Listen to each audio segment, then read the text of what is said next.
Hello, everyone. Thank you for joining us for today's California Mobility Center webinar, California Budget Update, Advanced Vehicles and Infrastructure Funding. Everyone is in listen-only mode. However, you are encouraged to ask questions by using the Zoom Q&A function. At this time, I would like to turn this webinar over to CMC's Chief Operating Officer, Mark Rawson. Good morning, everybody. Welcome to our monthly webinar. I'm Mark Rawson. I'm the Chief Operating Officer at the CMC. These are a monthly series of webinars that we offer to members and prospective members on the current thinking and thought leadership in the industry around different topics relevant to mobility and commercialization of mobility technology, products, and services.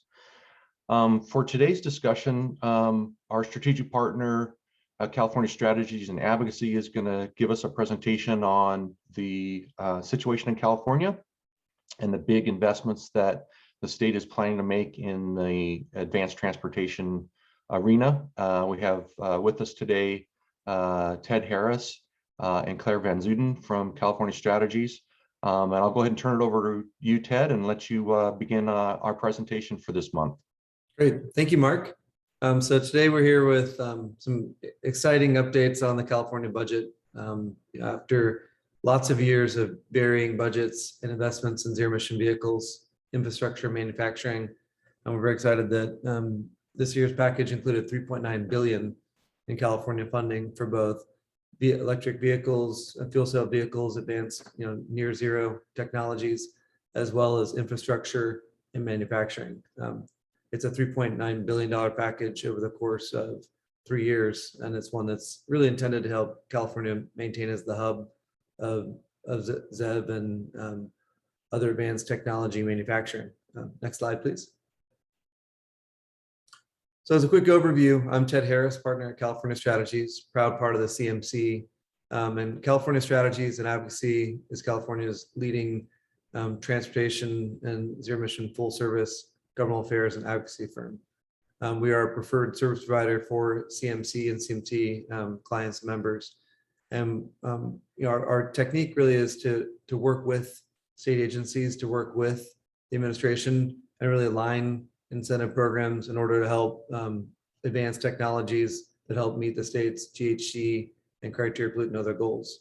We provide a strong conduit and partnerships with the governor's office, as well as with the Resources Board, the Energy Commission, DGS, DMV, the California Public Utilities Commission, as well as all of the 30 plus air districts throughout the state. So it's quite a mosaic of partners all trying to clean the air, reduce GHG emissions, and advance technologies.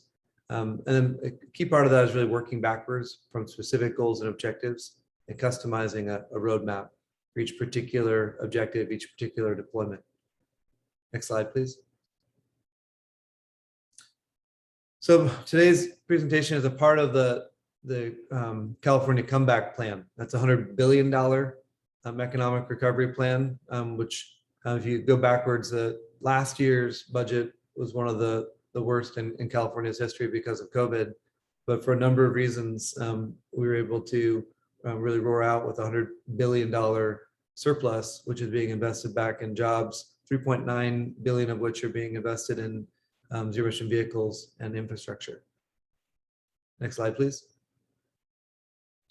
So of that 3.9 billion, 2.7 billion are for this fiscal year, which just started on July 1st. So 2.7 billion is much more than the usual amount invested in California, and in many cases more than the federal government's spending in all of the states combined. It's a very serious commitment, a big investment in advanced technologies. And again, it totals 3.9 billion over 3 years. One of the intents is really to increase consumer confidence, trying to move beyond early adopters and trying to enable much wider participation. So folks really recognize the total cost of ownership, the torque, the acceleration, the in-cabin, reduce the noise, et cetera. Just really the consumer benefits to help drive wide scale zero-emission deployments and acceptance throughout the market. It's also intended to create economic development and jobs in one of the sectors of the California economy that's It's one of the most primed for rapid expansion. And as I mentioned earlier, to really maintain California as a hub for zero emission manufacturing and deployment. And with that, I hand it over to Claire Van Zuiden.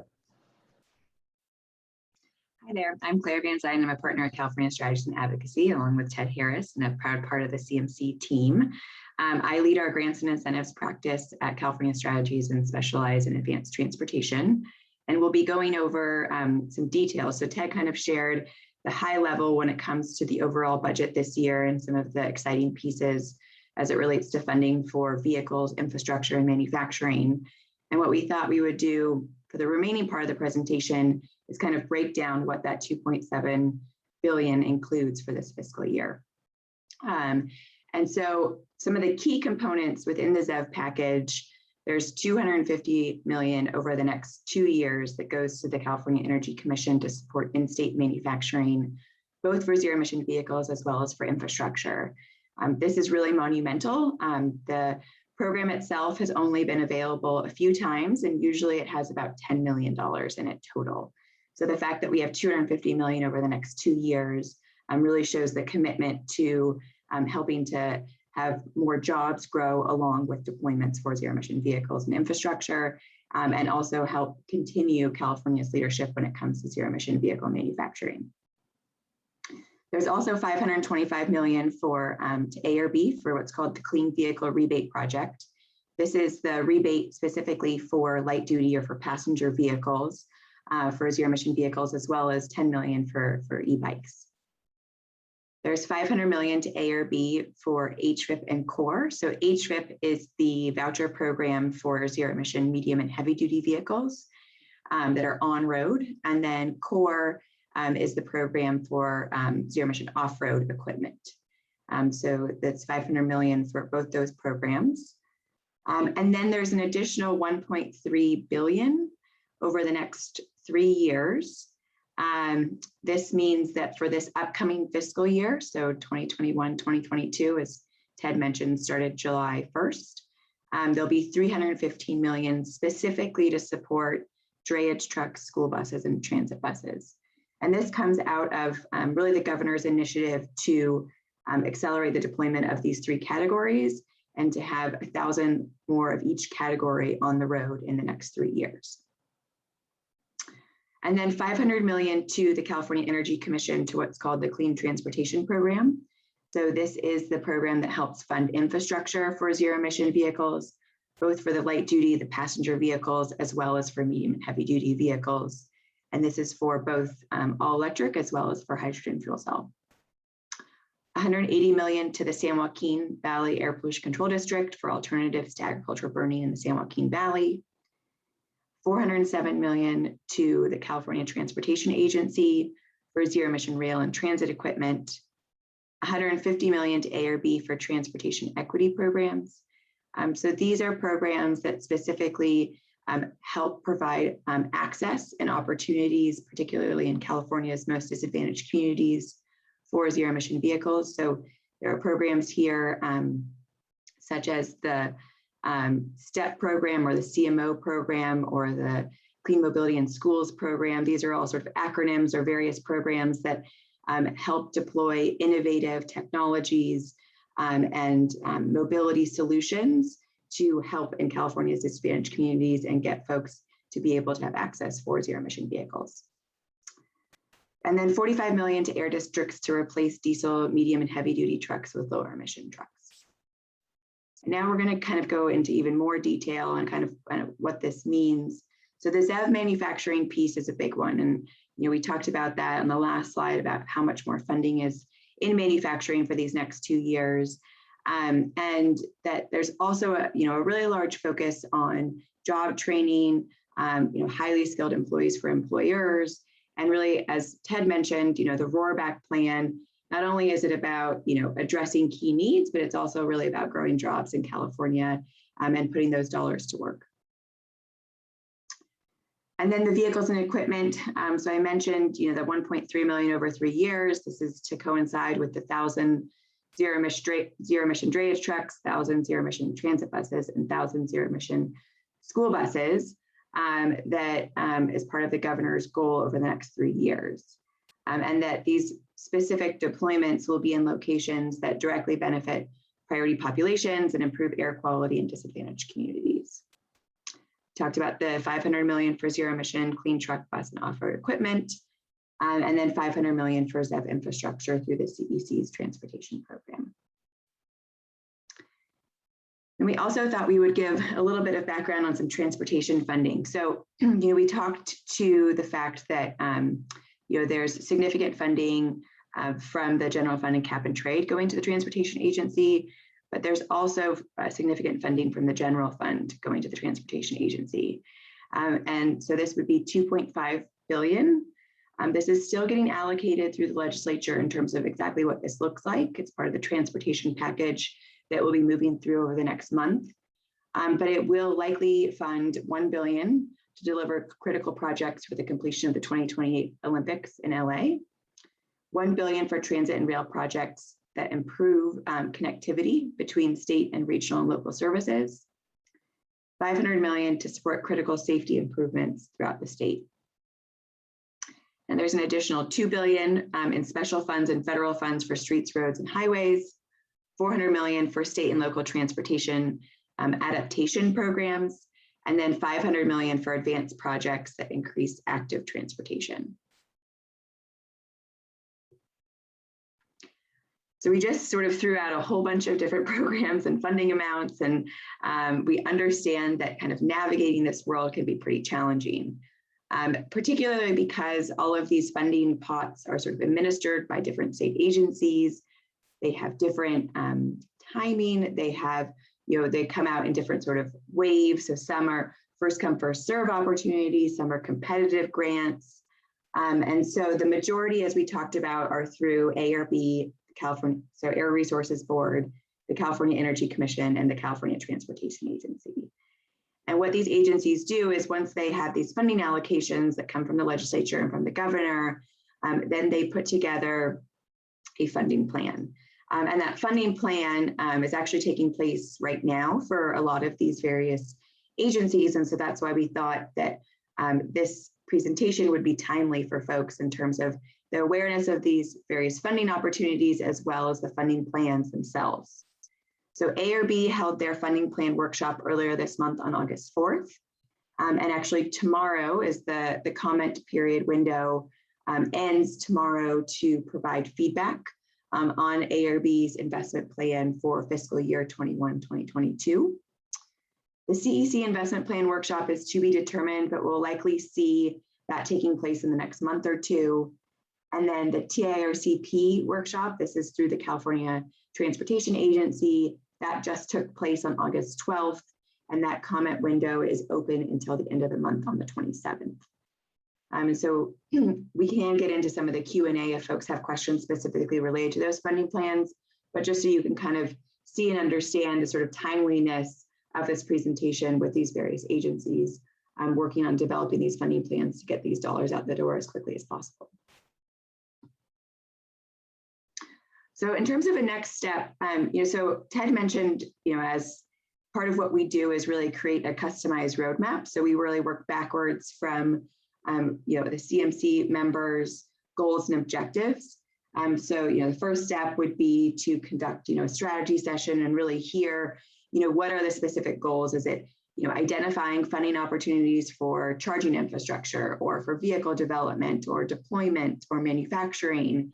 And then, looking to what are the available programs out there right now. And then, as technologies develop, sometimes there's a need to adjust the programs to be more inclusive of new technologies. And so that's something that we can also help with. As Ted mentioned, facilitating with key state agencies, whether that's ARB, CEC, Governor's Office, Air District Utilities, and really partnering with those agencies. A lot of what we do is really helping to carry out their goals and objectives and really deploying these technologies to eliminate toxic air emissions in key communities, as well as reduce greenhouse gas emissions. Providing introductions to forge key partnerships. A lot of times when we're looking at various deployments, it's helpful to have community partners, air district partners, end users. A lot of that we can help with. Tailoring collateral materials for California audiences. helping to navigate some of the permitting and compliance issues. A lot of times this comes into play when you're deploying charging infrastructure. Increasing prominence in California for various companies, and then just generally, helping to carry out a specific tailored roadmap for commercialization, driving deployments, and achieving success in California. So with that, that is our sort of general budget overview and our presentation. And we are happy to answer any questions and talk about potential next steps in terms of the CMC and its membership. Great, thank you guys. Appreciate the overview on the budget situation. I had a few questions, and maybe I'll start while people begin submitting questions in the Q&A function here on the webinar. I wanted to see if you guys could weigh in. I mean, you guys have been in this space for quite a few years, helping early stage mobility companies, some quite prominent ones now that you've grown up with. And you've been working with these companies to help them plug into the different state programs. You've helped represent the industry's voice to these different state agencies to expand those programs. I think you talked a little bit about that, Claire. Maybe first, if you could give us some context. I mean, I used to work for state government. I used to work at the Energy Commission. And when I saw this budget come out, I was, my eyes opened up, because I have never seen this level of investment at the state level. I was wondering if you guys could comment on this particular budget that the states rolled out this year, and give some perspective of years past and how this compares. I know you gave one specific example in the manufacturing dollars that go to CEC. I think you said that program typically, would see about $10 million a year, and this year it's gonna go to $250 million. But I wonder if you could maybe comment on, the other programs that are in this budget this year, and kind of relative increases that we see in this budget from years past. I'm glad to take a first stab at the overarching. Yeah, so the manufacturing is the one that jumps out as the most exciting at a more than 10x increase from other years. It's an order of magnitude increase.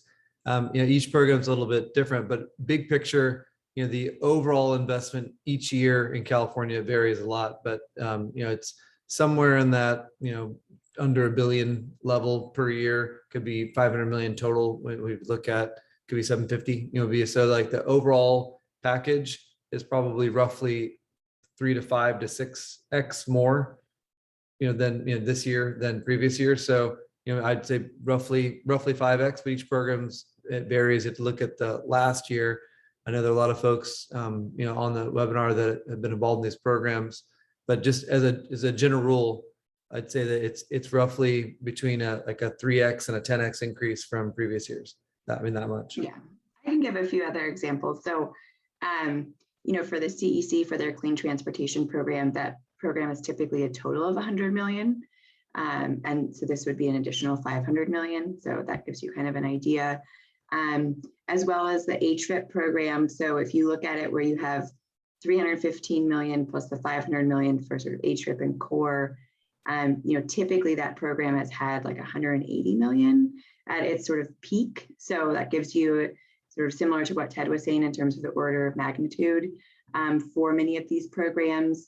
And so, what I would just say is it's a great year to, be in California for advanced transportation and zero emission vehicles, and to really support deployment and accelerate adoption, as well as support manufacturing.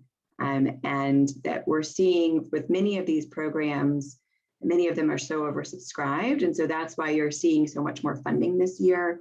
To give an example, HVIP, just reopened last week, and it went within the first 5 minutes. Wow. It opened, 3 weeks ago, and it went within the first 3 hours.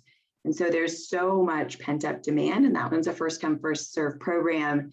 And so what we were really pleased to see is from the legislature and from the governor's office, a recognition to put more dollars into these programs because they are so oversubscribed, and as well have consistent funding year after year. So something that's really great is that, you know, 1.3 billion over 3 years really provides some sort of market certainty, if you will, for many of these OEMs and end users, that there is going to be funding within the HVIP program for years to come.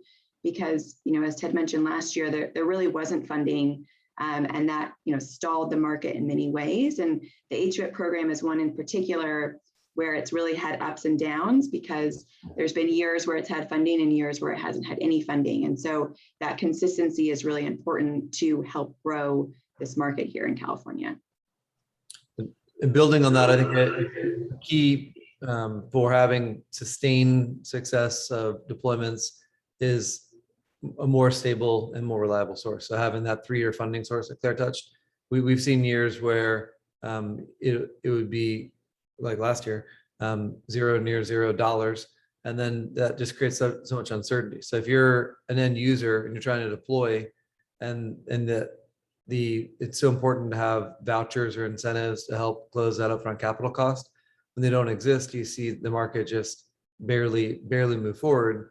And then when they open back up, it comes in you know, deluge and drought. So it really is important to have that stability. So we can't emphasize enough how historic the budget is from the overall amount, which are unprecedented, but also the fact that it's a 3-year budget is really great too. So it's a combination of the amount and the way that it was done. It's really a valuable, really effective, and very thankful for having you know, such a strong priority and investment in advanced technologies.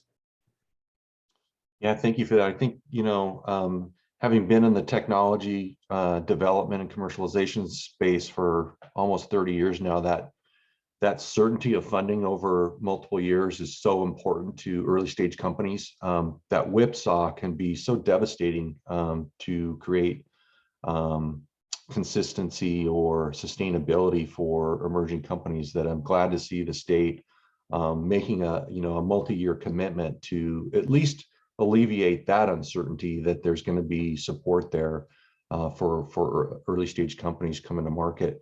I wondered if you could maybe touch a little bit on the on highway versus off highway.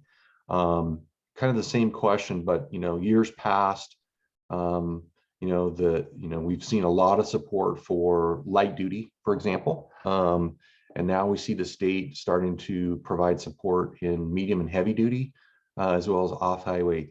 Any thoughts on how that's changed over time, and any comments on your perspectives about how the state views the role of advancing technology in the medium, heavy duty, and off highway space as reflected in this budget? I think it really shows a success story.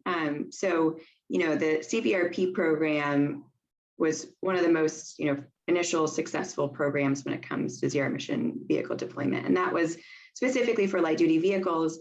And the HVIP program existed at that time. However, it was a much smaller amount in terms of the total amount of funding, as well as, smaller incentive amounts as well. And really only focused on hybrid technologies at first. And Ted and I actually helped expand that to include zero emission technologies. And, you know, with that program, when it first started, a lot of times would go year after year and not utilize all of the funding, because at that time, you know, those vehicles were sort of just beginning their commercialization. Whereas on the light duty sector, you know, those were a little bit further along. And so what we're seeing is, you know, over the last 10 years or so, you know, the CVRP program is still just as successful, but now you're seeing advances in the medium and heavy duty space, as well as the off-road space. And you're seeing investments that are equal to or greater than the light duty space. And that really shows the success of these programs to really help accelerate the commercialization of medium and heavy duty zero emission vehicles, as well as off-road equipment. On the off-road side, the core program, when it first started, just had about $20 or so million in it, because they were sort of waiting to see, you know, what technologies are available, how popular is this program going to be. And when that program became oversubscribed, this year they're allocating roughly 125 million, if my memory serves correct. So that sort of shows demand and then increasing the amount of funding to support that demand. And over time, we may see that to where if funding is available, that the core program becomes similar to the amount of funding with HVIP or the CVRP program, so that light duty or medium and heavy duty programs. And adding on that, I went out that for a long time, both the ARB as well as the air districts have recognized the need, both for toxic diesel emissions as well as off-road and on-road. But the technologies, it really is a chicken and egg issue where you need the incentives, you need the R&D in order to get there. But it really is a huge success story in that the sector where you have the largest amount of fuel growth for liquid fuels in diesel is helping being addressed both on-road and off-road through really great new technologies all the way up to Class 8.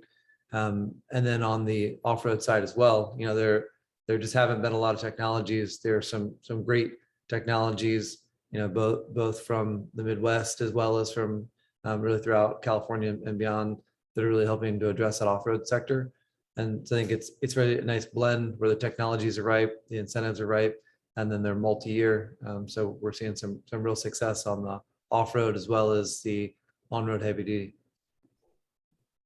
Yeah, thank you for that. I mean, you touched on a point earlier about your work to support different clients in the past to work with the state agency to expand programs to make other types of technologies or vehicles, et cetera, eligible for these programs.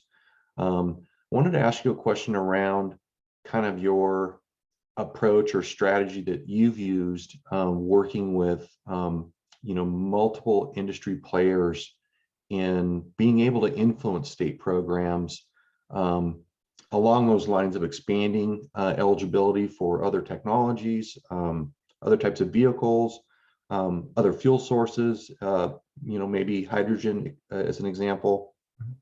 What is the strategy that California Strategies has used over the years as you've worked representing industry groups that you've found to be the most successful at exacting change at the state level with these different agencies that run these programs to support commercialization of new mobility technologies? And that really builds on what we were just talking about, and that the technology, there needs to be knowledge or awareness from the programs. So if you're, for example, going back to what Claire mentioned, that when we were first working in this space a long time ago, the HVIP program, the hybrid vehicle incentive program, was solely for hybrids. One of the first things that we did was make sure that all electric trucks in the right weight categories would qualify. And that seems silly now, but back then, part of it was just showing that there were technologies that served the category, that met the eligibility, working really with ARB staff, Air Resources Board staff. But I'd say that the simplest thing really is just introducing and creating that awareness, and then having them see the benefits of eliminating those emissions. And whether it's electric, whether it's fuel cell, any of the technologies that are helping clean the air, it's really getting that technology in front of folks at the Resources Board, the Energy Commission, air districts, and others, and then internally creating champions for having a diversity of tools to help address our climate and protecting community and criteria pollutant goals. And that technique has worked really well, but it really is as simple as really educating them, highlighting the benefits, and showing how it really helps carry out the mission of the agency and the objectives of the state and the priorities of the administration. Excellent. I know I've heard you guys use a term that I really appreciated, which is managing from the center of the room. And as you work with multiple industry participants and trying to educate the state agencies about new technologies coming to commercialization that should be included in these programs. I think you mentioned that it's important to try to manage from the center of the room from the standpoint of representing the broader group's interests to exact those changes. Any comments on how examples of how you've you've been able to successfully do that. I mean, you talked about expanding HVIP. Any other areas in your work experience that you want to mention? I can mention one. So another area is that folks on the call may be familiar with is the low carbon fuel standard. So that's also administered by the Air Resources Board, and this specifically helps to provide further incentives on the charging infrastructure side. And a few years ago, we worked with a number of OEMs and folks within the zero emission truck and bus space. As zero emission trucks and buses became more efficient, there was a need to sort of increase their EER, their efficiency ratio. And we worked together with a number of stakeholders to average out across many different OEMs and manufacturers, and then worked with ARB in terms of increasing that ratio, so that way end users such as transit agencies or school districts or others that have the charging infrastructure can get more credit, if you will, when they charge their vehicles. And so that, I think, was an example of kind of, you know, bringing a number of different folks together and kind of having a common goal in terms of, you know, wanting to do more to support these public agencies in terms of their deployments with zero emission vehicles, and then, you know, receiving more LCFS credits for doing so, but recognizing that the need for that is because the technology is really developed and advanced in the zero emission truck and bus space. Excellent, thank you. If any of the participants have questions, please submit them. We do have a question here from one of the attendees about their company. It's currently based in Minnesota. They're asking about applying for grants. Are they allowed to apply for those grants, or I'm going to broaden it to incentives in these programs? Do they have to relocate here if that's a requirement? Could you maybe speak to how these programs treat in and out of state companies that are bringing products to market in California? I would say each program is different. I know that's probably not an easy response or what you necessarily want to hear, but I would say for the majority of the programs that are specifically focused on deploying vehicles or infrastructure, there's not as much emphasis on being located in California. So for example, the CVRP program, the HVIP program, the CORE program, the Clean Transportation program, you know, these are programs that support vehicle and infrastructure deployments and are relatively agnostic when it comes to where they're manufactured. However, I will say that in general, the state likes to, you know, help grow jobs here when it is associated with zero emission vehicles and infrastructure. And for the CEC's manufacturing, that is specifically to support in-state manufacturing. So to the extent that you would like to look for some manufacturing locations in state in California, that's what that program would do to support that with that $250 million. But, you know, there's sort of, I would say both. There are programs that prioritize that, and then there are other programs where that's not necessarily as much of an emphasis, and that you're still eligible to receive those rebates or those incentives. Yeah, another hybrid being in between those two bookends for R&D. A lot of the R&D ones, whether historically at the Energy Commission or elsewhere, you can get more points, or you have to have a certain amount that's in California. So, you know, as Claire said, generally deployment, you know, just pure deployment of technology, you don't have to be here, and that there are lots of opportunities, whether in Minnesota, Indiana, and anywhere, you know, outside of the U.S., Canada. But if you are going for manufacturing dollars, I mean, you'll need at least a portion of that manufacturing to be here. And for R&D dollars, they at least want part of that R&D to have California jobs too. Yeah, I mean, you know, one of the CMC's clients, Zeus Electric Chassis, is an example. Obviously, is not a California-based business. They're out of Minnesota.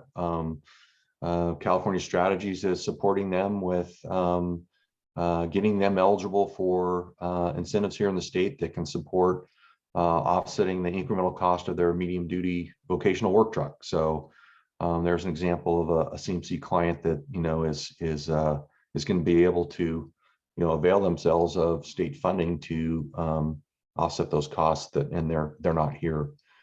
Another question. let's see, to what extent would other future mobility segments qualify for these types of programs? For example, those that have meaningful but less direct emissions impacts, such as either smart or shared mobility related products, services, or technologies, or even autonomous driving.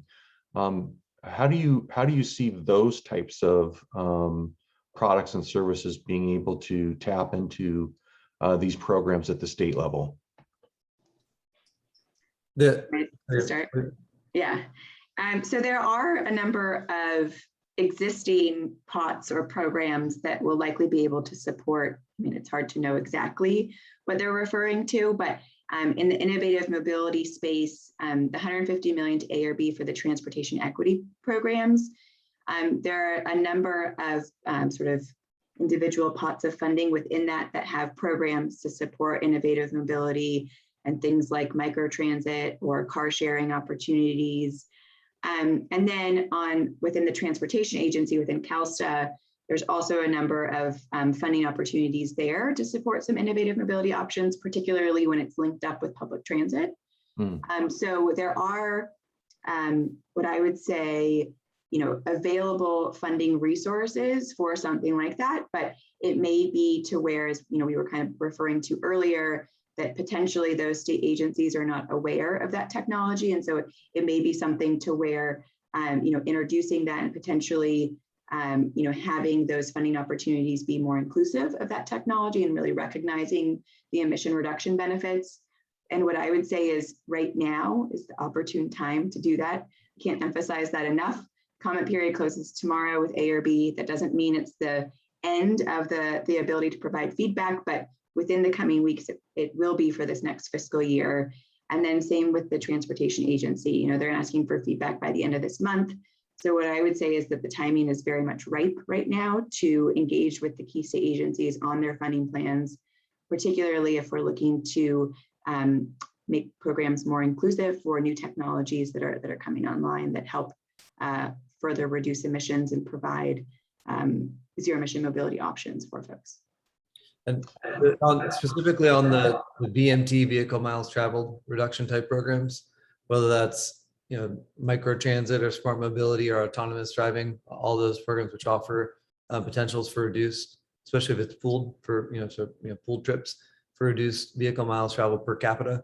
There are also opportunities under the California's environmental review law, under the California Environmental Quality Act, CEQA.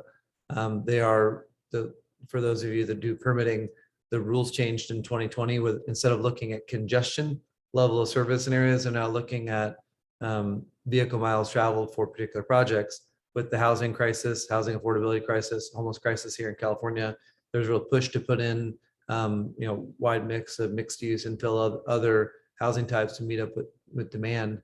And with that, there are a lot of opportunities for VMT reduction programs paid for by either your local transit agency or others. So for these non-direct ones, it gets pretty complicated. So in addition to other agencies out of the ones we talked about, there are multiple state agencies involved, and even your regional transit partners, and even potentially private entities that want to reduce, and a lot of private campuses throughout California.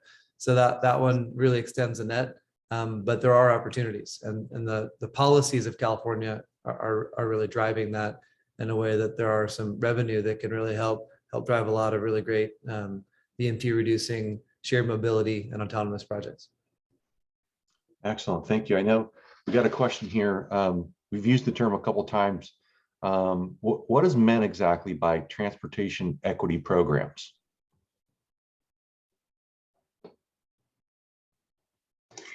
So this is a term that ARB uses within its funding plan. And I'm not sure if anyone from ARB is actually on or listening right now, but the transportation equity programs, so the sort of concept or idea behind this specific pot of funding is to ensure that all 150 million goes specifically towards benefiting disadvantaged communities. And I would say the kind of history behind that is there's significant funding for the CVRP program, which is the Clean Vehicle Rebate Project. And a lot of times, the incentive to purchase a new zero emission vehicle Many folks that can afford to buy a new zero emission vehicle, perhaps don't necessarily live in California's most disadvantaged communities. And so in an effort to help ensure that funding for particularly light duty investments, or just generally for investments over at A or B that benefits disadvantaged communities, there's a dedicated pot of funding to do so. So there are a whole host of programs within the transportation equity programs. So there's what's called clean mobility options that could fund things like microtransit or sort of innovative mobility options that we were talking about. There is the Clean Mobility in Schools, which is a pot of funds that helps school districts deploy zero emission technologies, whether that's zero emission school buses or zero emission lawn equipment or zero emission car sharing programs for their faculty, kind of a whole range of potential projects that can fit under transportation equity programs.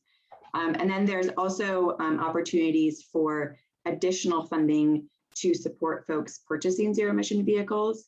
So those are particularly for folks living in communities that are the most disadvantaged in California. So it really ranges, but the idea being that those dollars go to benefit California's disadvantaged communities. Excellent, thank you.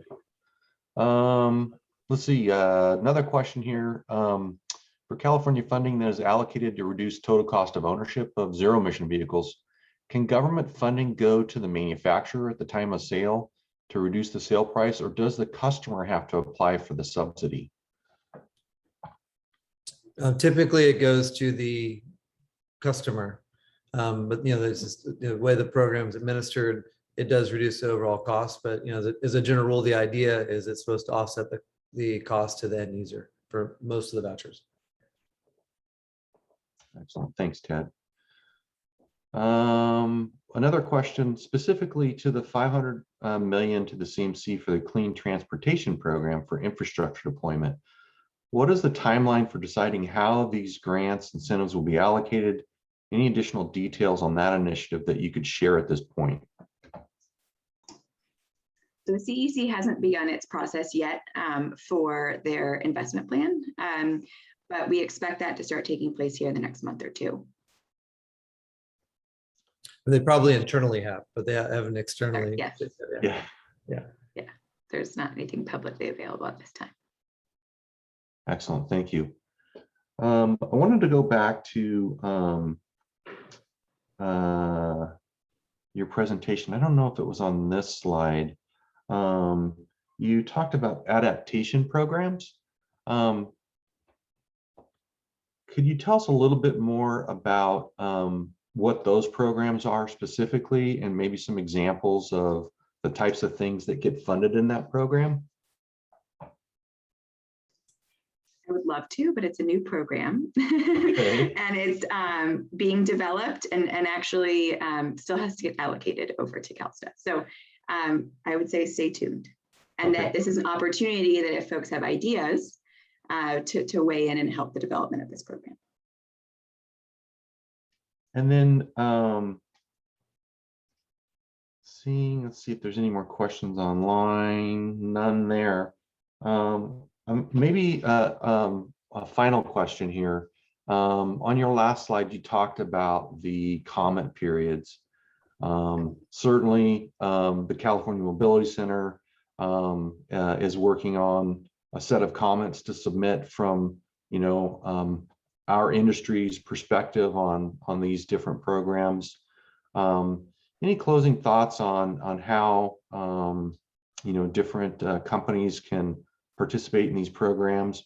I think we could maybe after the fact provide the links or the information on where they could submit comments, but any suggestions or counsel for folks that want to weigh in to the public process and have the ability to influence these agencies' investment plans with these dollars?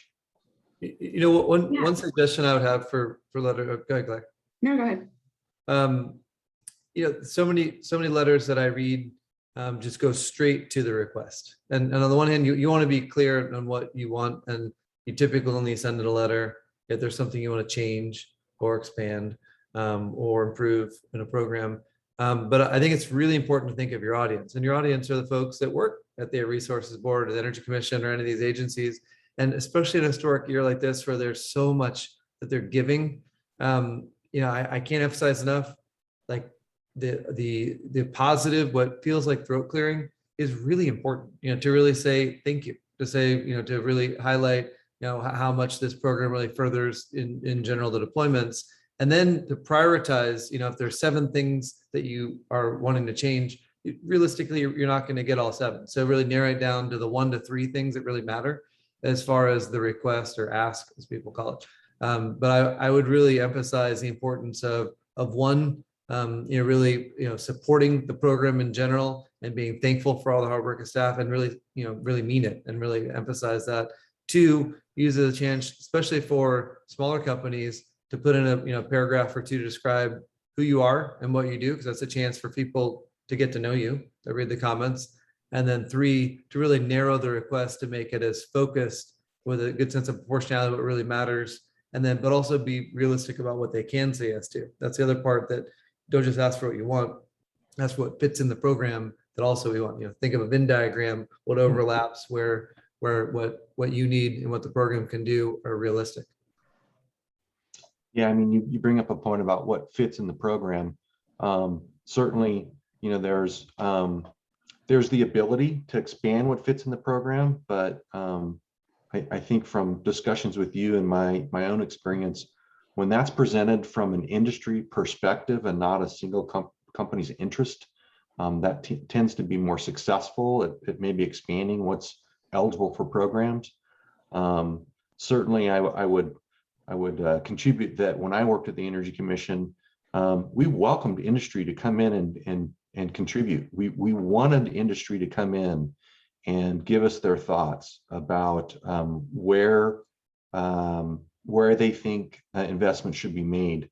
I worked in the research area, but just the same, I think presenting that industry voice, they welcome that. So by all means, if you want to have the ability to influence these programs, take the time to do so, because I think they will listen, and they're open and wanting to hear from industry. So any last questions from anybody in the audience? Any closing thoughts, Claire or Ted, while I let people think of their last question for you guys today? Mark? Okay. Okay, Claire. I was just going to respond, Mark, to your question about the timing for comments. So as I mentioned, for A or B's investment plan, those comments are due tomorrow, and they're emailed directly to staff. And Mark, I'm glad to share that information with you if you want to post that. And then the CEC investment plan we talked about is going to be started in the next month or 2. And then for the CalSTAF or the TIRCP program, those comments are due on August 27th. Great, thank you, Claire. Mm-hmm. And Mark, I was going back to the question before about whether you have to be in California to benefit. And one thing I would add is, over the last decade plus that Claire and I have been doing this, we've seen dozens of folks from throughout the country and beyond who increasingly have a presence in California, in part because of the success of these California programs. And so it's been an interesting, process to watch, for focus on deployments, but it has been a really true partnership between the state and lots of companies that now, they're happy. Maybe right now we've got the smoky season and we've got a whole slew of things happening in California, but generally being close to the market, being close to the workforce has been a really good path, where it ends up being a hybrid, where you might still have your headquarters in Minnesota, but then you have an final assembly here, or do some R&D here. It worked pretty well. So that's been a real success of the programs over the last really 15 years. Thank you for those thoughts, Ted. I wanted to thank both of you for agreeing to present today. We greatly appreciate our relationship with California Strategies. You are definitely thought leaders in the mobility space, and we see it every day with the clients that have come to the CMC that you're supporting, that you're adding value. So thank you for sharing your thoughts about the upcoming budget here in California.